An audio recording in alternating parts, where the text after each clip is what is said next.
Hi అండి అందరికీ.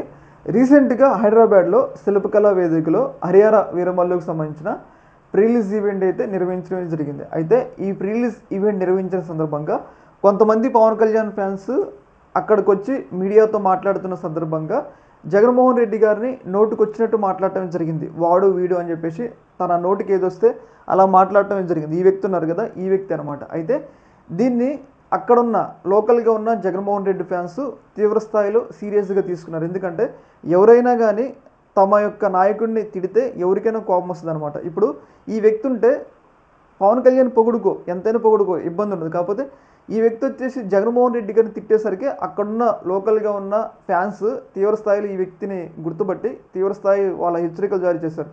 నువ్వు కనుక ఈ వ్యాఖ్యలు వెనక్కి తీసుకోకపోతే నీకు సరైన గుణపాఠం చెప్తామని చెప్పేసి ఈ వ్యక్తిని తీవ్రస్థాయిలో వాళ్ళు బెదిరించారనమాట. కొట్టారు, సంథింగ్ ఏదో ఒకటి చేసేసరికి వెంటనే సెకండ్ డే తన మాట మార్చుకుంటూ నేను సారీ తిట్టాను, నా తప్పు అయిపోయిందని చెప్పేసి ఆయన వెంటనే తన మాటలైతే వెనక్కి తీసుకోవడం జరిగింది. అయితే ఇక్కడ మనం గుర్తుంచుకోవాల్సింది ఏంటంటే ఎవరైనా కానీ నోరు అదుపులో పెట్టుకోవాలి. మీ హీరోని పొగిడితే పొగుడుకోండి. ఎవరైనా, ఇప్పుడు ఎన్టీఆర్ అయినా, సంథింగ్ అల్లు అర్జున్ అయినా, పవన్ కళ్యాణ్ అయినా, మీ హీరోని పొగుడుకోండి. కాకపోతే మీరు ఏం చేస్తారంటే అవతలని తిట్టొద్దు. ఎప్పుడైతే మీరు అవతలని తిట్టారనుకో అవతల వాళ్ళకి మీరు టార్గెట్ అవుతారు అనమాట. అర్థమైందా? ఇప్పుడు ఇంత నోటికి వచ్చినట్టు మాట్లాడిండు, కోపంలో ఎవరైనా వచ్చి ఇట్లా తల మీద గట్టిగా కొడితే ప్రాణాలు పోవడానికి కూడా అవకాశం ఉంటుంది కదా. మరి ఎందుకు నోటి దూల వల్ల ఆ స్థాయికి తెచ్చుకుంటారు అనేది ఇక్కడ కీలకమైన ప్రశ్న. చూశారు కదా, వెంటనే సెకండ్ డేనే మాట మార్చేసిండు అనమాట. ఈ యొక్క అంశంలో మీ యొక్క అభిప్రాయాన్ని కింద కామెంట్లు తెలియజేయండి. ఓకే మరి, థ్యాంక్ యూ.